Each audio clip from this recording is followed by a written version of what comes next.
Woohoo, shout out to Maverick. I heard that. Good, good. Oh, thank you so much for coming out. No, you're good. I was going to say, she could chat you up about TLA, but we've both been. Thank you so much. Still waiting on art. Okay. No one's too old for comedy. No one's too old. There she is. How are you? How are you?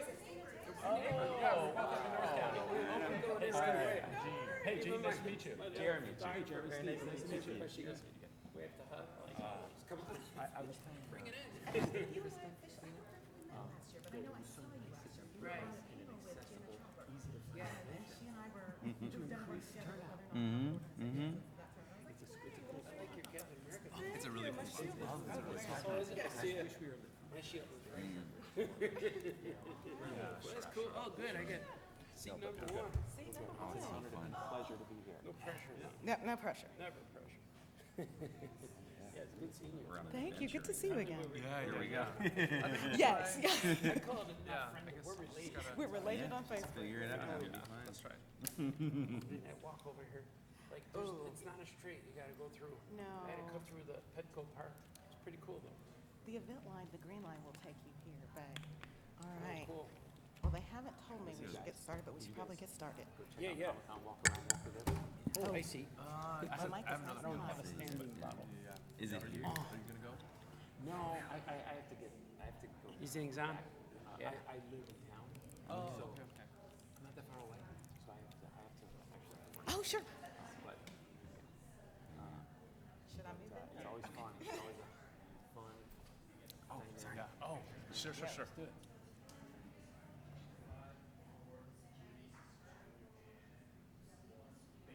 Great. Right on, brother. Oh, yeah, here. Okay, hold on, one more, guys. Give some room. Give some room.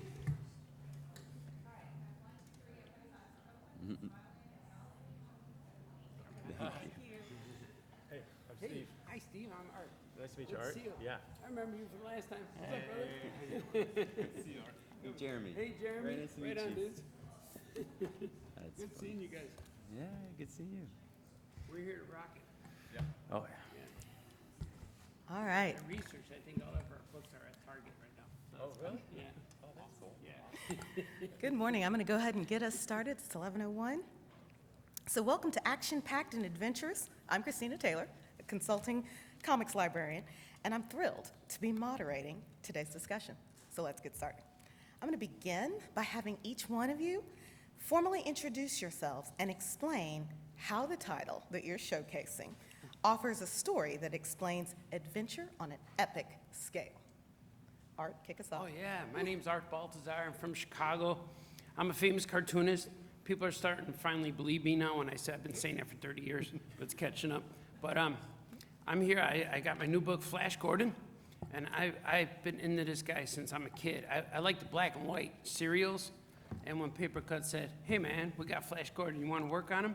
I'm like, yeah, I know what he is. Like, it's so weird when you get some project that you know already what you're going to do before you start writing it. I'm real comfortable with him. Like, I know this guy's so good. I know Superman. I know Zorro. I know all those guys. They were on TV when I was a kid. So I brought it, man. I based it off this. I watched all the serial, and I even watched the Flash Gordon movie, the Queen one. And that was cool, too. But, like, and I'm into sci-fi, Star Wars. I'm that kid. I'm that kid from the 80s, 90s, 70s. I have lived through all the decades, at least 5 of them so far. So, yeah, it's a good time to be alive right now, especially when this book comes out in November. Yeah. Go ahead. Wait, Flash Gordon fun fact. Did you know that the Queen of England, the movie with the Queen soundtrack was her favorite movie, and she'd watch it every Christmas with her Really? grandkids? Did you I know that? didn't know that. Yeah, I just heard that. I thought that was That's cool. weird. She rocks. Yeah. So, hey, everybody, I'm Steve Breen. I'm an editorial cartoonist by day, and at night I go home and I work on graphic novels and kids' books. I live here in San Diego in North County, and it's always a pleasure to be at Comic-Con, so thank you. Hi everyone, my name is Luen Yang. I am a cartoonist. My most recent graphic novel series is called The Books of Clash. It's based off of a really popular mobile game called the Clash of Clans.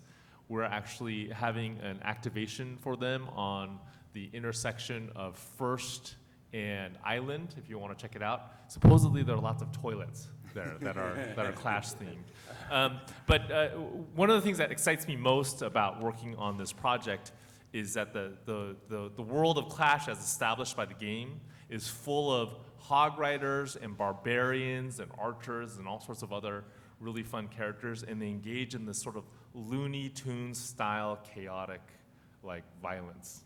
So it's been great to bring that from the screen onto the page. The art is not done by me. The art is handled by this amazing art team. Their names are Allison Acton, Kendall Good, and Les McLean. They're absolutely stellar. Hi, I'm Jeremy Lambert. I'm a writer, and just the next book that's out for me is The Night Mother from Oni Press, Volume 1 in October, which I'm doing with Alexa Sharp.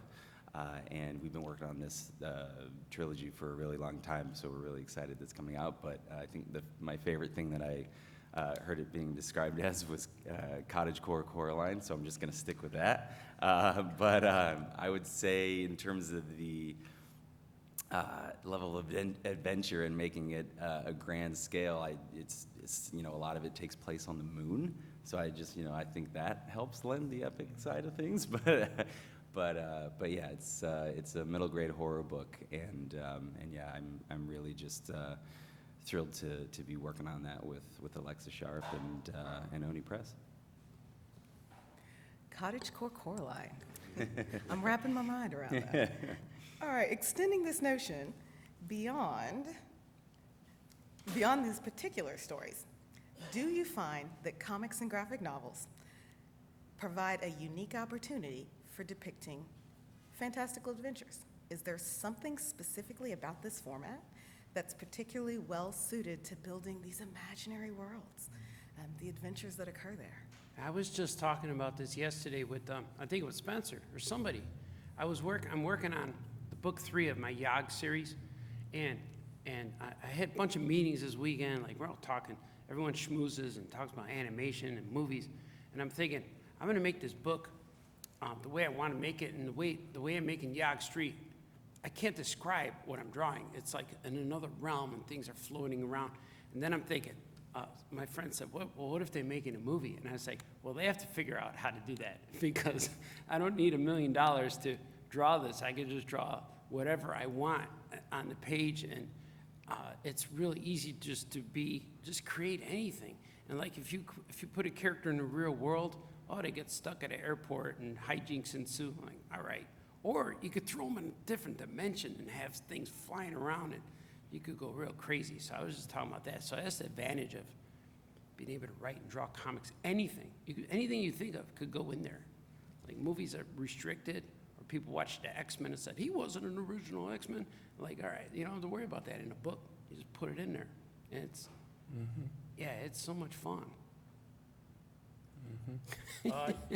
I agree. I think that this is almost a perfect medium for adventure on an epic scale, because with other formats where you tell epic adventures, stories, movies and TV shows, you really need a team to do that, of people, and there's all kinds of people who are going to give a green light or not going to give a green light, and there's all kinds of feedback that goes in, and vision, it gets skewed one way and shifted another way. But with this, one writer and one illustrator, or someone who does both, can really go to town. They can really have fun and use the pages and the panels to make a whole world come to life. And you don't need to be really detailed with all kinds of beautiful art to do it either. You could do it in simple, fun cartoon fashion. You could get really epic with really few cartoony, fun lines, which is kind of the space that I've found. By the way, my book that I am here to promote is Sky and Tie, Howdy Partner. It's cool. a young graphic novel. So anyway. That looks good, sir. Oh, thank you very much. I like that. I totally agree with that. In comics, the budget that you need to do a scene with two people sitting around the table talking is the same budget as in Alien Invasion. Yeah. You Wow, just yeah. like in movies there are so many gatekeepers, so many people freaked out about money that there are things that are just very difficult to do on the screen that you can totally do on the page.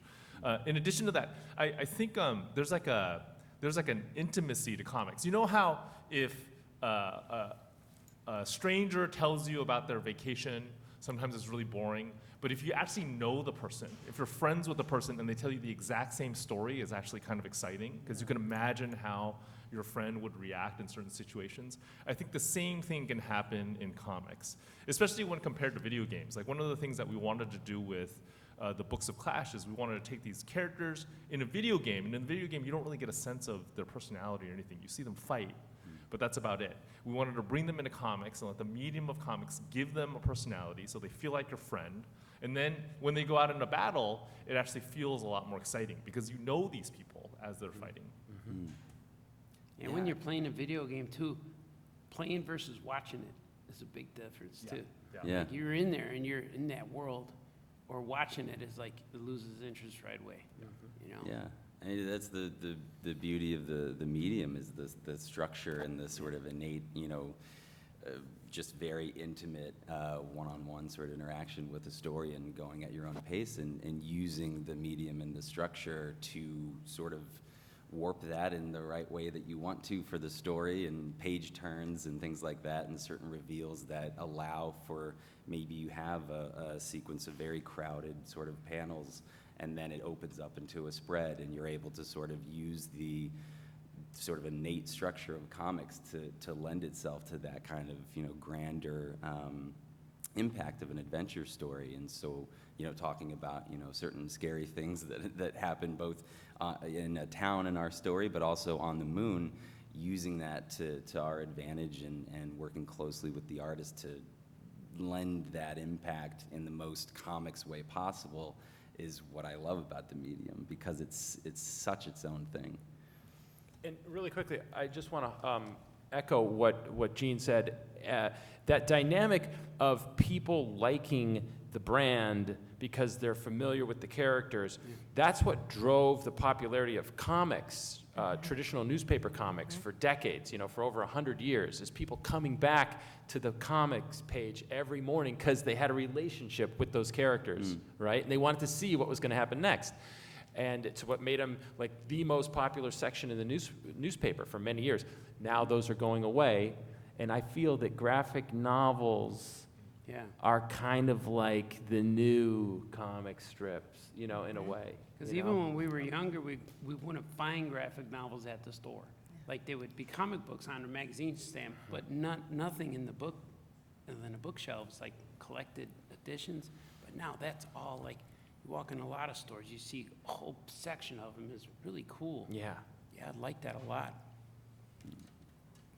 As a librarian, I have to say, I love that the intimacy of that experience with storytelling is translating into the next generation and what it looks like, and that it can be found on bookshelves. Yeah. So there is my shameless plug for libraries and literacy, and that comics are real reading. So back to you, who it's really about.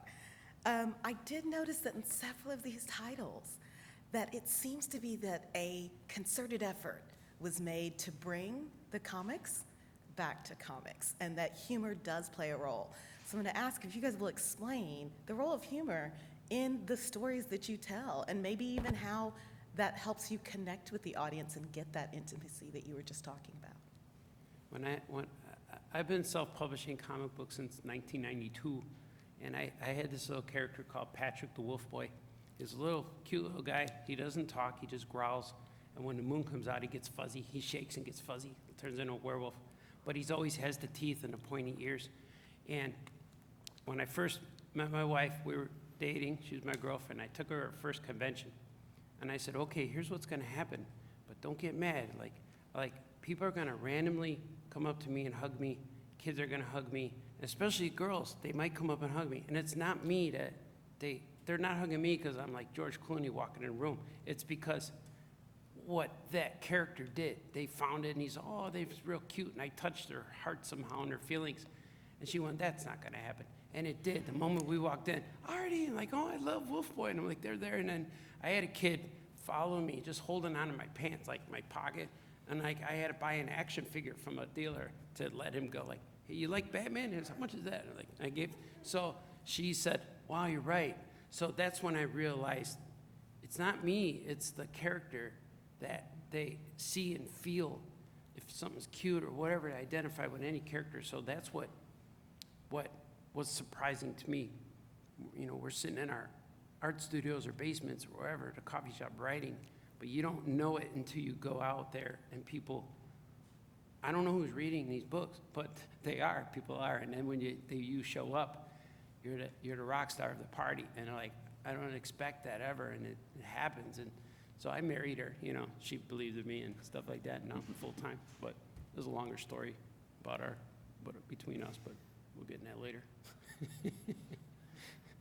Nobody's laughing. No. Who cares? Well, no, and I was going to say that I have Got him down. I have a little son named Patrick, and you Cool. said you have Patrick the Wolf Boy. Yeah. And I have a son named Patrick, and I created a character that I would tell at bedtime called Freddie the Wolf Boy to my son Patrick. really? And he lived in the attic. Oh, we should Freddie cross the Wolf over. Boy. Yeah. We can cross over our comics. Yeah. Yeah, kids do help with imagination. So anyway, humor. So the question was humor and was? the importance of humor. And I Yeah. think that it's huge. And everyone has their own different tastes, right? But my favorite bits of entertainment, whether it's a graphic novel, whether it's a TV show or movie, is something that kind of has an adventure or you know, a good solid story, but it doesn't take itself too seriously, and it has that humor in it. And some of the most famous, some of the most successful franchises have found that formula. And I think when they don't find that formula, when they take themselves too seriously, they aren't successful. Like the Incredible Hulk movie with Eric Bana. Remember that Yeah. one? So that one, there's some cool stuff about that movie, Yeah. but it took itself a little too seriously. Then look at Thor Ragnarok, that Yeah. Hulk, right? It was such a cool adventure, but it had like this great tone to it with the humor, and it was really successful. Same with Indiana Jones, great adventure, but there's all kinds of little bits of humor in it throughout, and I just think that audiences. It engages audiences better when you have that humor. The trick is, humor is very difficult to get right. Yeah. So anyway. Yeah, I completely agree with that. I think, I think really the only superhero that can be completely humorless in his entire story and you still find him compelling is Batman. He's the only one that you'll put up with. And I think it might be because his total seriousness is on a meta level very funny. Right. Unless it's Will Arnett Yeah. playing Batman. That's why the Joker Lego laughs Batman. so much. Yeah. Yeah. Lego Batman. That's a good point. Yeah. Yeah. In the Books of Clash, the video game that it's based on, Clash of Clans, actually has a lot of humor embedded in it. Just lots of little silly things. The creators of that game were children of the '80s, so they put all these really goofy 80s references inside. The soundtrack is kind of 80s. And then there's a character called the Hog Rider that's basically based off of Mr. T. There's another character called the Ram Rider that's based off of Grace Jones. You all remember Grace Jones? Yeah. Which is a big deal in the 1980s. And then you can buy silly things. You can buy birthday cakes randomly, even though it's a medieval fantasy world. So we did try to bring a lot of that from the game into the books because I think that's what lends the game appeal. So we wanted that same appeal to be in the books. Yeah, I think it's especially with talking about a horror book for kids. I mean, it is important to have that sort of interplay and that humor coming in as well. And because there's aspects of the Night Mother, like our main character Madeline Tock can hear the whispers of the dead, and she lives in a graveyard. So you kind of have to bring in an element of humor to balance that out and make it funny and interesting, and how a 13-year-old would interpret hearing a dead person speak, and just kind of using the very real interactions and the thought process that might go into that if you were just telling your friends, like, oh, by the way, I know what this dead person is saying. So I think that was an important thing, especially if we're talking about horror and humor as well. Finding that balance is obviously such a big thing as well, because so much of it is timing and saying it and using things at the right places in the story, and bringing just a bit of levity to certain situations. Mm-hmm. I kind of want to stay in this space for a little bit longer, talking about humor. But then the other thing I heard coming out is that not having one note, not just being singularly dimensional, is adding in humor, but then other elements as well. Will you talk more about that? I always wanted to write a story where it's funny, because I write cartoony, I write a lot of humor and funny stuff, but I like when kids could read the book and feel an emotion. It's kind of like when Bambi's mom died. You weren't expecting it. It's a movie for kids, and then everyone's crying. And I always wanted to do that. I wanted to make a kid cry by the end of my book. And my next one's going to be like that. It's going to be so good. But I always wanted that. I was writing Superman at one time. I was writing Superman Family Adventures, and I had this scene, but then the book ended before I could do that. So I put it in another book where this little I conjured up. It was a book I did. It had everything you're not supposed to do in a kid's book. I had the devil in there. I had death. I had voodoo witch doctors. I had all kinds of weird stuff happening. And but the little demon was the superhero. He was the guy. So in the book, he saved the world, but he died. And he's in the volcano goddess is holding him, and she's crying. She's screaming, no! And then his eyes open up, and then he's alive. And that was the same Superman scene. And it was going to be where she goes, oh my God, you're gone. He goes, and he was like, what are you talking about, Lois? I'm Superman. I can't die. I'm not even from this earth. That was kind of something like that. But I forgot what your question was. But I was building up something. Mm-hmm. But it was, I always want the kids to feel that emotion. Like they could have a good time laughing, but I really want them to I don't know if that's been done. Well, it's probably been done. Like a Pixar movie. You cried when they were in the garbage dumpster. So I like that stuff where you take the kid on an emotional roller coaster, and you sneak in things in a kid's book where you don't even notice it. I actually had characters, they had sweet relations in between the panels. This is true. The characters get sucked into a volcano, and then all of a sudden the ground starts getting warm, and they're like, what's happening? And he's like, he's saving the day down there. I'm like, her too? I'm like, yeah. And it got a little hot, and then it was the romance heating up the island. So, I don't know, spoiler. You can't put that in a kid's book, but I like sneaking stuff in there that's not really, you don't know. I'm getting hey, buddy, who invited him to this panel? No, all right, next. Yeah, I agree. I think Pixar is a great example. Yeah. They have found the formula, kind of like a great cook or a great chef knows how to make the right soup or the right salad by putting the right mixture of all the things in that need to go in. I keep coming back to Raiders of the Lost Ark. In my mind, it's the perfect movie because it has adventure, it has horror, it has a love story, it has little touches of humor. Walt Disney, when he completed Snow White, which had elements of a love story, it had some horror, it had adventure, it had fantasy. He wanted more humor in it, so he gave his animators all $1 to go and rewatch the movie and look at it again and find spots where they could put sight gags in for little bits of humor that would appeal to, give the movie more of a universal appeal. And that's what I'm doing now with my second book. I've pretty much completed it. And I'm going back and I'm looking through the pages and I'm like, okay, where can I insert a sight gag to kind of break it up and kind of tweak that recipe and make it funnier here? Or is there any wordplay I could put on this page? And again, you can't do it everywhere. You don't want it to be silly completely throughout, but you want to find that right balance and judiciously sprinkle it, through your product. I in a lot of ways, I think writing stories is a lot like cartooning. So when you're cartooning, you're taking something that is visually infinitely complex, right? And you're simplifying it to its essence. And I think stories are like that too. Stories kind of take life as we experience it as, something that's that's infinitely complex, and you want to bring pieces of it into a story. And because our lives contain all of these different elements, including horror and including humor, the story has to reflect that as well. It's sort of like everything we experience in life, but just in a super concentrated, condensed form.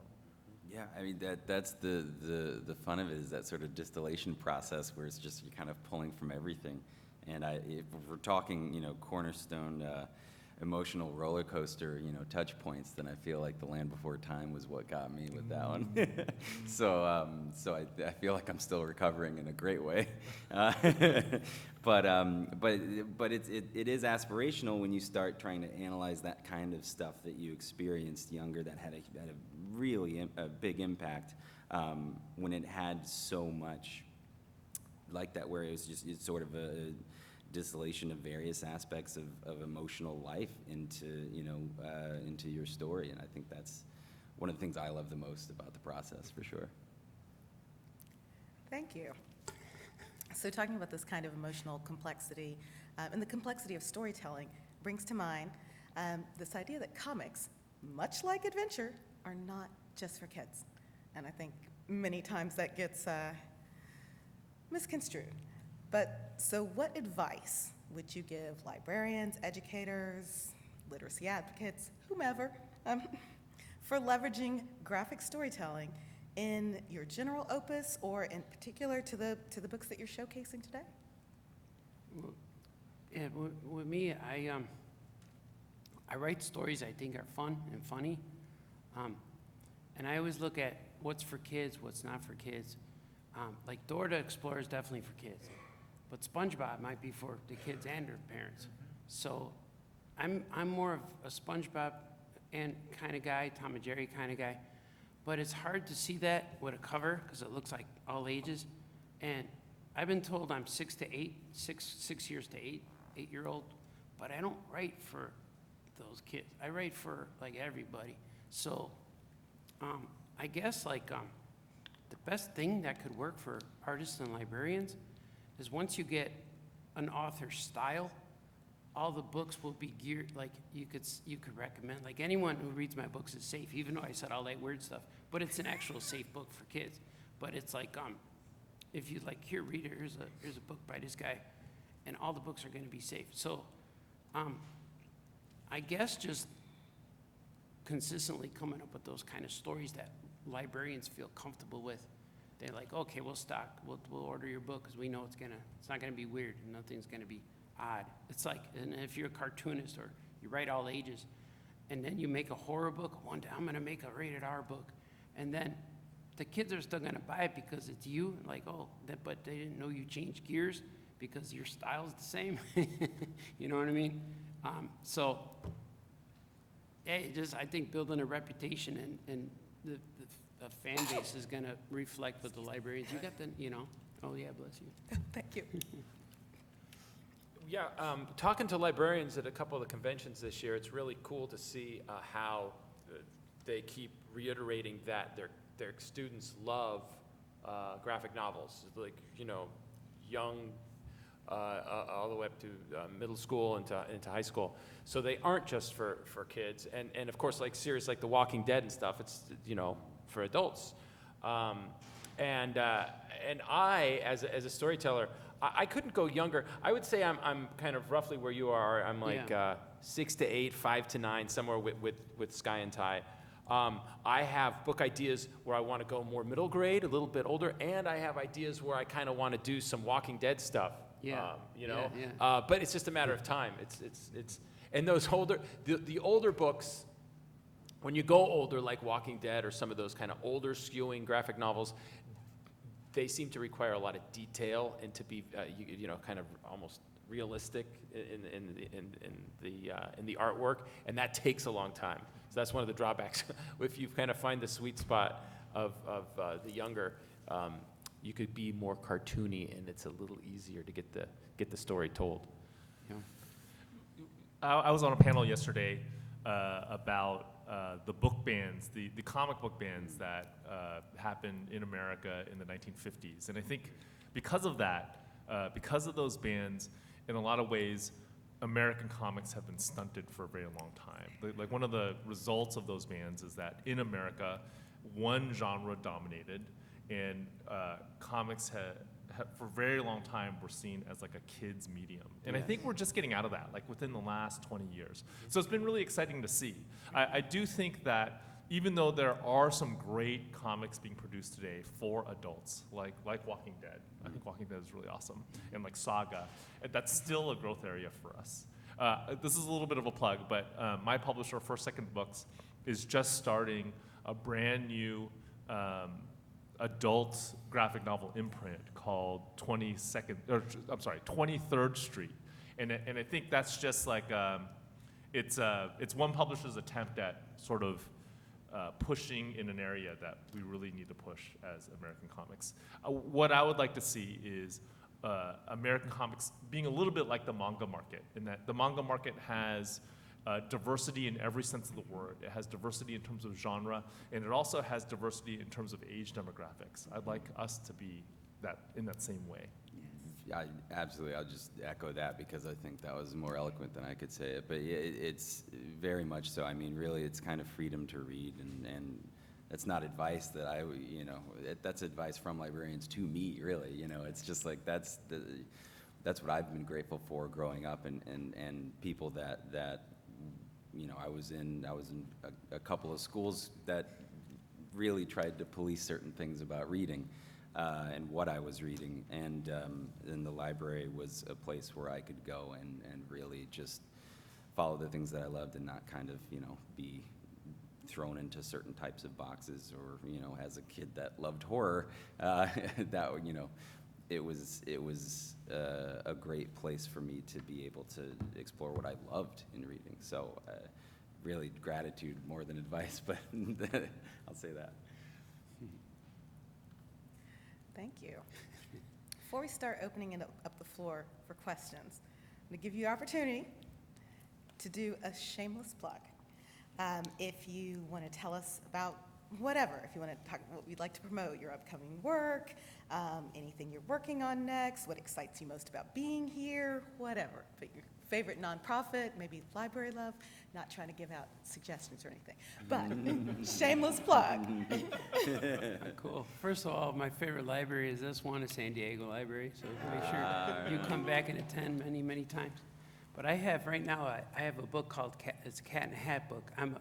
Dr. Seuss asked me to take over for a little while, and so I'm writing and drawing the Cat in a Hat. The book's called Cat Out of Water. It's everywhere, and this is the weirdest thing is I walk into a store and I see my book now, and like, yeah, it's cool, like Target, Walmart, and all these other places, everyone has it, and I get photos from people, and like people say, I found your book, and you always like, when you get a book that's popular, all your relatives want it, like, hey, I want your new book. I said, well, I've been making books for 30 years, what about these? And they want the new one. So Cat in a Hat's in stores right now. I got Flash Gordon is coming out in November. And I got a book series I did called YAHGZ, the Craynobi Tales. And that one, book 1 came out last year. Book 2 comes out August 1st.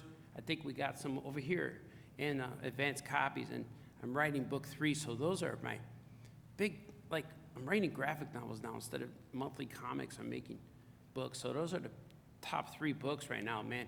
They got me working day and night like Michael Jackson.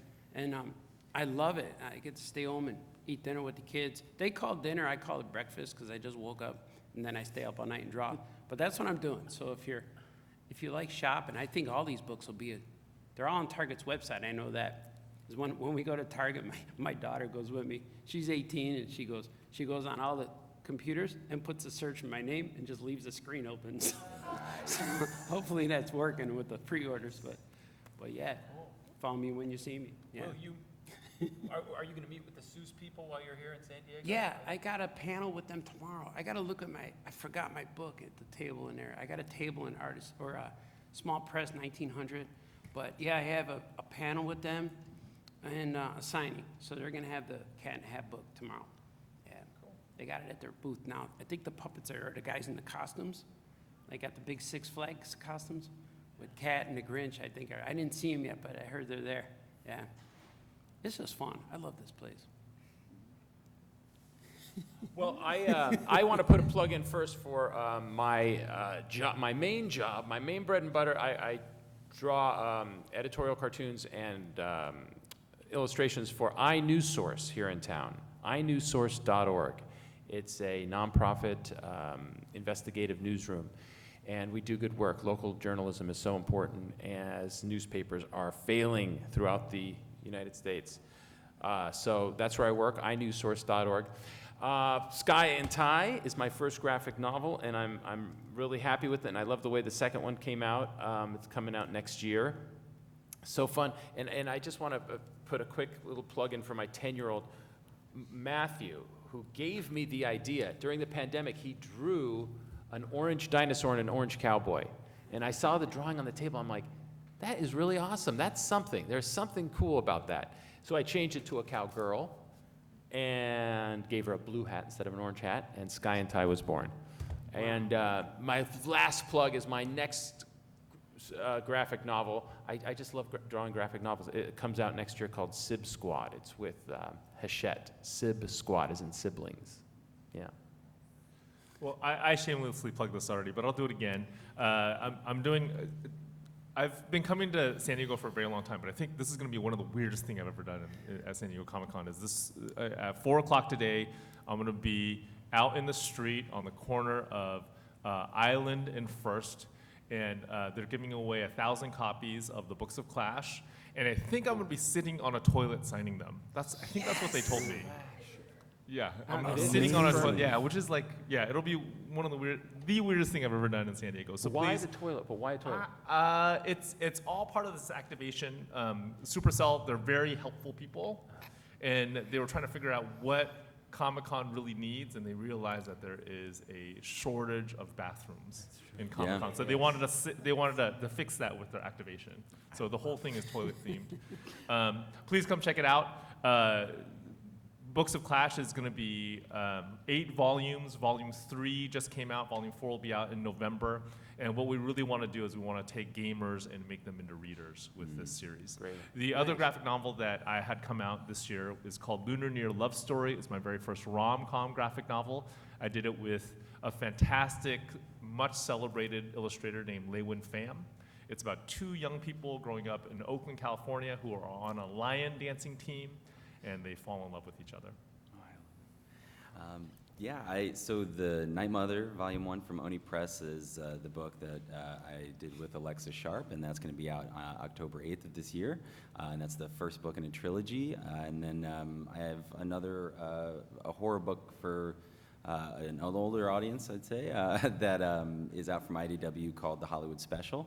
And so that's out now, and I produced, my old day job was making documentaries, and the last one that we did was called The Last Repair Shop, and that is a short documentary that you can find online on YouTube, and it's about 4 repairs people who are essentially the last bastion of free and freely repaired instruments for children in the LAUSD school system. And if you can imagine 80,000 students and this very tiny repair shop that is just tinkering away of these lovely people and their stories coming to Los Angeles. And yeah, you can find that online. That's cool. All right. There's always time for it to get weirder than a toilet thrown for book signing. I just want to admit, if you're coming every year, don't wave that one off yet. There might be more.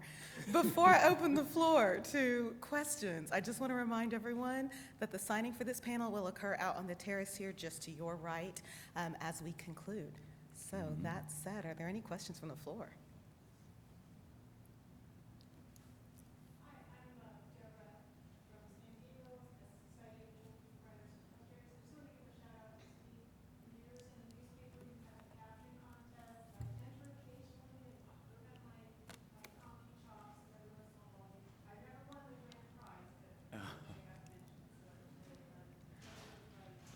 Thank you, Deborah, and good seeing you. And we have a contest in iNewsSource. So go to inewsource.org and find my presence there, and you can find the caption contest. Thank you. Are there other questions or comments? Yes, sir. You all talked about how comics are kind of unique compared to movies because they are not restricted by budget. Are there any restrictions that are unique to comics that you have to keep in mind when writing? When I wrote the Cat in the Hat book, the only thing that was I don't know if a restriction, the only thing we had to rewrite a few times is, how does the cat get in the house? Because the parents aren't home, and it's like, to not have it sound creepy, or like cats like there to hurt them.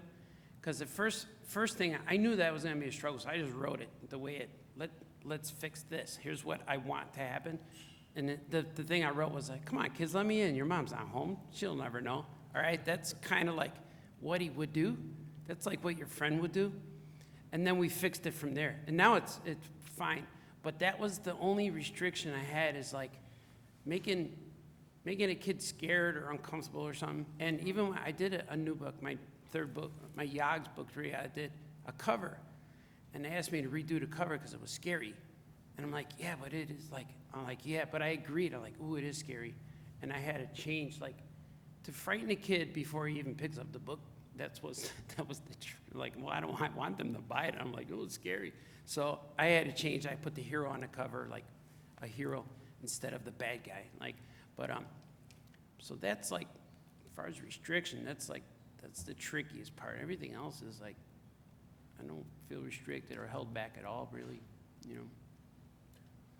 I think surprise can be difficult sometimes, because when you look at a page of comics, past, present, and future are all just kind of sitting there, right? So like sometimes your eye will actually go to a panel in the future before you read the current panel, and that can sometimes ruin the surprise. And I think the solution to that is like, you got to figure out your page turns. You got to figure out where time the page turns. Yeah.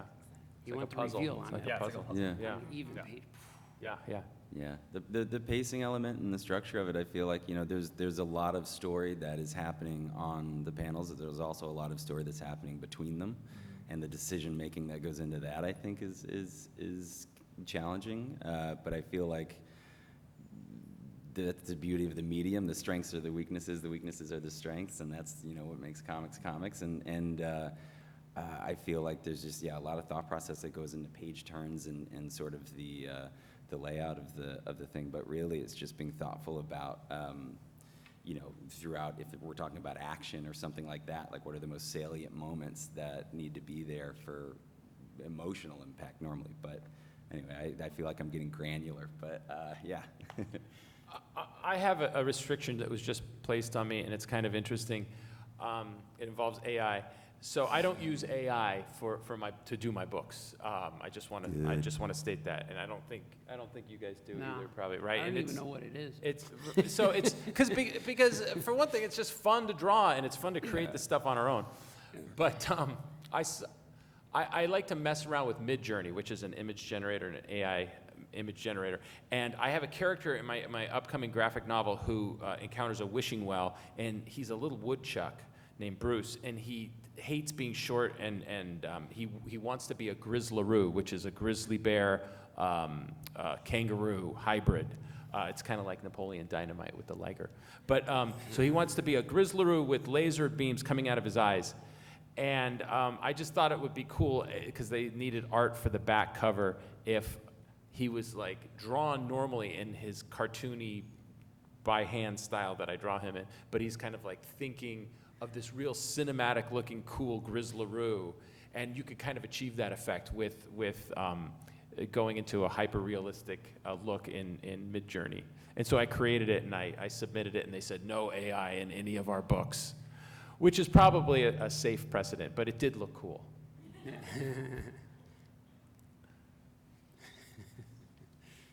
More questions? I can keep asking random things. Okay, random things. So, a couple of you mentioned partnering with other people. Not everyone has. If you could partner, your fantasy partnership, with another creator. Yeah, I was thinking another comic creator, or it could be artist, it could be author, whatever, another creator in some aspect. Who would it be and why? Mine would be Hanna-Barbera. I love those cartoons. I was a big fan of McGilla Gorilla and Squiddly Diddly and Quick Draw and Flintstones, all those guys. But I knew if I was a man in the 60s, I'd be working there. I tried real hard to go work there. If I was an adult, you know, but they inspired me a lot. So that's my dream, those guys. They created Tom and Jerry, you know, those guys. I want to hang out with them. Just have pancakes with the guys in the morning with coffee. Man, imagine what they would tell you. Or not say anything. I would just like to see them sipping their coffee. Like, this is awesome. You know, those are my dream creators. That would be fun. I have this, what I think is this great middle grade graphic novel idea, but I feel limited in my writing ability. Like I could do the art, I think, but my writing is not good. But I've always really admired Dave, Dogman Dave Pilkey, is that his name? Mm-hmm. So I'd love to collaborate with him on it because I feel like his tone would be perfect for it. Anyway, I guess that would be my dream collaboration. I mean, I think anyone who grew up with superhero comics would love to collaborate with Jack Kirby. You know, that would be amazing. Not AI Jack Kirby, but the actual Jack Kirby. And then also like James Jean, I think is stunning. Yeah. I think it'd be impossible to ever collaborate with him, but that would be awesome. Oh yeah, Rebel Without a Cause. I love that movie. Yeah. James. Probably Gene, because I would learn a lot. No, I think Jack Kirby, like, yeah, I feel like that's the move. Imagine if all those guys were together and we could all go there and hang out. So let's make a comic, guys. We could get that comic done in one night. Yeah. Just a 20-pager, not a lot. Yeah. You know, we could do that. Yes, ma'am. I cannot draw. Oh, Jeremy. I'm sorry. My question is actually for Jean. I think it's unique that you both draw and you both write stories and illustrate. You also write, but you work with a wide variety of illustrators, which I find mind-boggling. I mean, to go from your very clean style, and then you work with Luen. By the way, how did you, that's what I kept thinking. I was thinking of those Pure You, and how did you work with her? I mean, you had a male-female point of view going back and forth. Did you have fights? I mean, how did you work that out? Oh, we did not have fights. Luen, Pam, and I did not have fights. No, we were actually really good friends. We've been friends for a long time and wanted to work together. She is a dream collaborator. Like, she is like I'll give you an example. So I did a book that I wrote and drew called American Born Chinese. It's 200 pages long. It took me 5 years to finish from beginning to end. Whoa. Lunar Near Love Story is 400 pages. I'm sorry, 340 pages. And she drew it and colored it and lettered it in 7.5 months. She is like incredible. She's incredible. Yeah, we did not fight at all. No, we didn't fight even a little bit. No, I feel like I've just been lucky. My drawing style is very limited, so I have been lucky that artists that are not as limited as me have been willing to collaborate with me and draw some of the stories that I write. That my own drawing style would not be suited for. Oh, thank you. Thank you. Well, Yeah, she's stellar. She's incredible. She's almost superhuman. I'm sorry to cut us off. We are unfortunately, oh, Jeremy, you look like you had a burning desire. Oh, no, to- I'm just, yeah. I'm Okay. Good, yeah. I'm having a good time. So we are at our time together, and I just wanted to say thank you to San Diego Comic-Con International. Thank you to San Diego Public Library. I'm not biased at all. And thank you to our panelists for allowing us this time together. All right. Thank you so much. Christina. Thanks, guys. All right. Thank you. Signing right. is out on the terrace. That was real cool.